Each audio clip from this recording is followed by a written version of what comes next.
Ils sont rentrés, ils sont tous là, ou presque, élèves et enseignants dans le département des Vosges.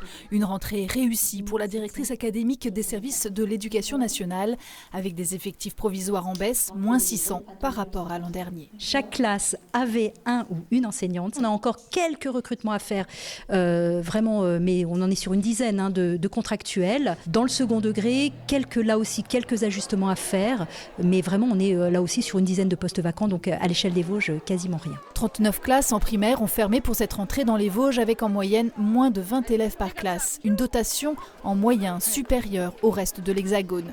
Malgré tout, les syndicats pointent du doigt les fragilités du système, notamment en ce qui concerne les 1800 élèves en situation de handicap. L'école a fait depuis quelques temps le choix d'une école inclusive. Il faut plus de moyens, plus de personnes, plus de psychologues, plus d'accompagnants pour les élèves en difficulté, plus d'enseignants spécialisés. On a l'ouverture en cette rentrée de 2 dispositifs Ulysse en collège de Montureux, collège de La Vosges-les-Bains. Donc c'est une très bonne chose parce que nous avons maintenant un bon réseau de dispositifs Ulysse dans les collèges. Nous sommes en train de finir nos recrutements d'AESH parce que vous le savez, l'accompagnement humain est très important. Ça n'est pas une question de moyens, après c'est les viviers qu'il faut mobiliser. Dans les dispositifs participant à l'égalité des chances, on notera le renforcement du programme découverte des métiers en 5e. Le stage de seconde sera reconduit, mais aussi la poursuite de la réforme de la voie professionnelle, avec pour les lycées pro un arbitrage individuel à faire entre plus de stages ou plus de cours fondamentaux. Et au collège, malgré le flottement gouvernemental, la réforme du choc des savoirs et ses groupes de niveau se mettent en place. On a préparé cette réforme pour offrir aux élèves en français et en mathématiques en 6e et en 5e des groupes à taille réduite, adaptés aux besoins des élèves. Groupe de besoins, groupe de niveau, de réussite, de progrès.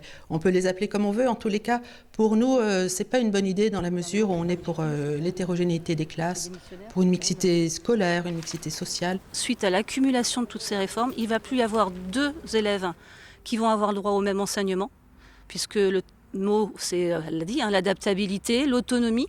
Donc avec par exemple en 6e la possibilité de faire dans certains établissements des groupes de niveau à effectifs réduits, dans d'autres pas. Crispation aussi en ce qui concerne les évaluations de rentrée qui vont être généralisées. Les élèves sont évalués maintenant du CP à la 3e, tous les ans par des standards nationaux. Et là, c'est pareil, on évalue nos élèves nous-mêmes, on sait de quoi on a besoin. On perçoit ça comme une contrainte qui va à l'encontre de la liberté pédagogique. La CGT, Sud Éducation et FSU, SNU-IPP appellent à la grève le 10 septembre. À cela s'ajoute une crainte, celle d'un métier toujours plus difficile à exercer.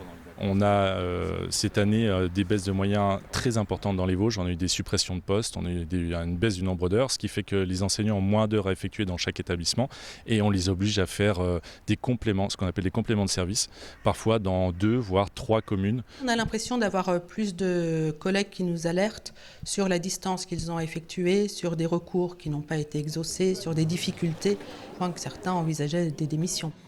Une reprise un peu particulière pour des enseignants en attente d'un nouveau gouvernement et d'une stabilité. Déjà 3 ministres de l'Éducation se sont succédés en 2024.